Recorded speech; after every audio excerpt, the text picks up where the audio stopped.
പ്രിയപ്പെട്ടവർ,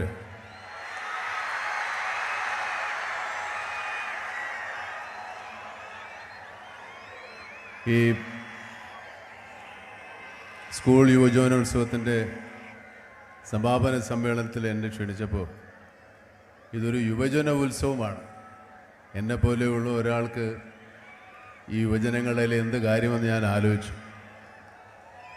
മിനിസ്റ്റർ നിർബന്ധിച്ച് പറഞ്ഞു, നിങ്ങളാണ് ഈ പരിപാടിക്ക് പറ്റിയ യോഗ്യനായ ആൾ. അങ്ങനെ അദ്ദേഹം കണ്ടുപിടിച്ചത് ഞാനിപ്പോഴും യുവാവാണെന്നുള്ളതാണ്.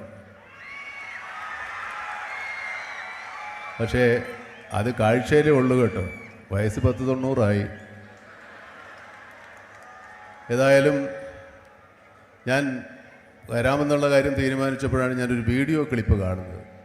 മമ്മൂട്ടി എന്തുടുപ്പിട്ടിട്ടായിരിക്കും ഈ പരിപാടിക്ക് വരികയെന്ന്. അപ്പം ഞാൻ ഏതായാലും അതിനു മുമ്പ് ഒരു നല്ല പാൻറ്റൊക്കെ വെച്ച് അത്യാവശ്യം ഈ യുവാവാകണമല്ലോ, നേരെ ഒരു പുതിയ പാൻറ്റൊക്കെ തയ്പ്പിച്ച് ഒരു ഷർട്ടും വേണമെങ്കിൽ ഒരു കൂളിംഗ് ഗ്ലാസ് വരെ വെക്കാം എന്നുള്ള ധാരണയിൽ എല്ലാം റെഡിയാക്കി വെച്ചപ്പോഴാണ് ഞാൻ ഈ വീഡിയോ കാണുന്നത്. അപ്പോൾ അവരൊക്കെ പറയുന്നത്, അവർ പ്രതീക്ഷിക്കുന്നത് ഒരു മുണ്ടും വെള്ള ഷർട്ടും ഇട്ടാണ് എന്നെ പ്രതീക്ഷിക്കുന്നത്.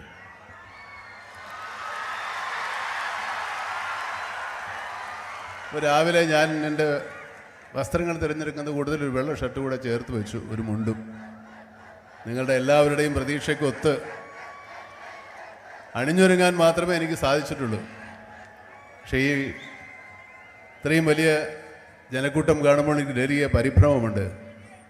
ഒന്ന്, ഞാൻ നിങ്ങളെല്ലാവരെയും സന്തോഷിപ്പിക്കണം എൻ്റെ വാക്കുകൾ കൊണ്ട്. രണ്ട്, മഴ നമ്മുടെ മുമ്പിൽ ഇങ്ങനെ ഉരുണ്ടുകൂടി നിൽപ്പുണ്ട്. ഈ ജനസമൂഹം മഴ വരുമ്പോൾ അങ്കലാപ്പായി അങ്ങോട്ടും ഇങ്ങോട്ടും ഓടിയാൽ എന്തെങ്കിലും സംഭവിക്കുമെന്നുള്ള പേടി എനിക്കുണ്ട്.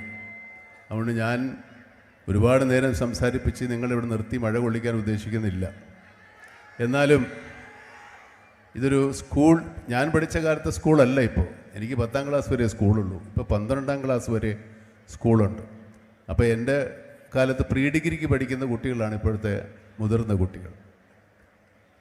ഇവരുടെ കലാപരിപാടികളാണ് ഇവിടെ അരങ്ങേറിയതും അവരുടെ കലാമത്സരങ്ങളാണ് ഇവിടെ നടന്നതും.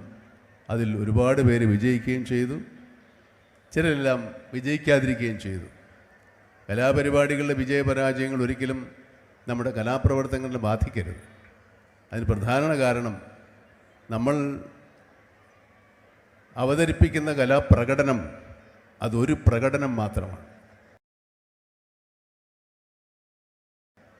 ആ ഒരു പ്രകടനത്തിൽ നമ്മുടെ ജയാപജയങ്ങൾ മറ്റുള്ളവരൊപ്പം എത്താൻ സാധിച്ചില്ല എങ്കിൽ കൂടി നമ്മുടെ കലാപരമായ കഴിവുകൾക്കൊരു കോട്ടവും സംഭവിക്കാൻ പോകുന്നില്ല.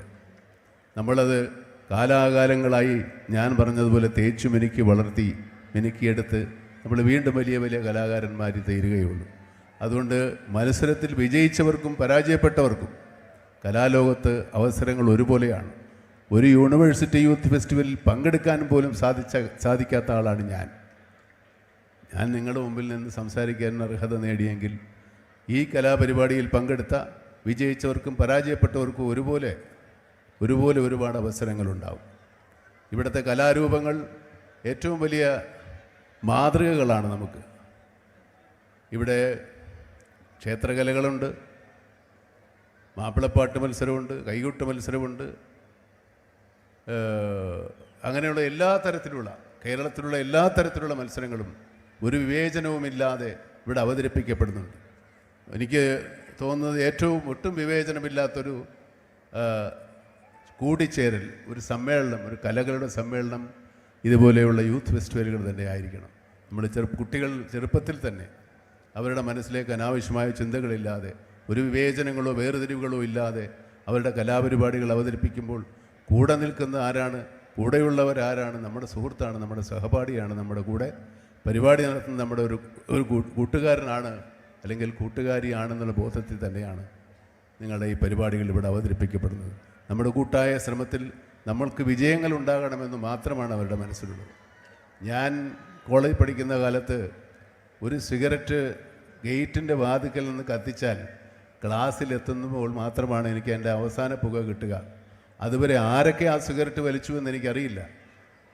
ആ സിഗരറ്റ് വലിച്ചതിൽ ഒരുപാട് വിവേചനങ്ങൾ വേണമെങ്കിൽ നമുക്ക് തോന്നാവുന്ന ആളുകളുണ്ടാകാം. അതൊന്നും അന്ന് വിദ്യാർത്ഥികളായിരുന്നു ഞങ്ങളെ ബാധിച്ചിട്ടില്ല. ഇന്നും നമ്മുടെ വിദ്യാർത്ഥികൾക്ക് അത് ബാധിച്ചിട്ടില്ല എന്ന് തന്നെയാണ് എനിക്ക് പൂർണ്ണ ബോധ്യമുള്ളത്. ഈ കൊല്ലത്ത് ഇത്ര ഒരു വലിയ പരിപാടി സംഘടിപ്പിക്കാൻ സാധിച്ചതിന് സംഘാടകരോടും ഇത്രയേറെ സഹകരണത്തോടെ ഇത്രയുടെ ആവേശത്തോടു കൂടി ഇതിൻ്റെ പരിസമാപ്തി കാണുവാനും ഈ ഉത്സവങ്ങൾ കാണുവാനും മത്സരങ്ങൾ കാണുവാനും ഒരു പരിമിതികളുമില്ലാതെ അവരെ പ്രോത്സാഹിപ്പിച്ച് കിരീടം ചാർത്തുവാനും പ്രോത്സാഹിപ്പിച്ച ഇവിടുത്തെ ജനങ്ങളോട് കൂടെ നന്ദി പറയേണ്ടതുണ്ട്. കാരണം കൊല്ലംകാർക്കല്ല ഇവിടെ സമ്മാനം കിട്ടിയിരിക്കുന്നത്, കണ്ണൂറുകാർക്കാണ്, കണ്ണൂർ സ്ക്വാഡിനാണ്.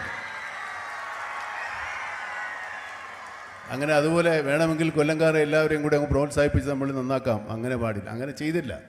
അത് തന്നെ ഈ കൊല്ലംകാരുടെ മഹത്വമായിട്ട് തന്നെയാണ് കാണുന്നത്. ഈ മനസ്സാണ് നമ്മുടെ കേരളം, ഇതാണ് നമ്മൾ മലയാളികൾ, ഇതാണ് നമ്മൾ കേരളീയർ.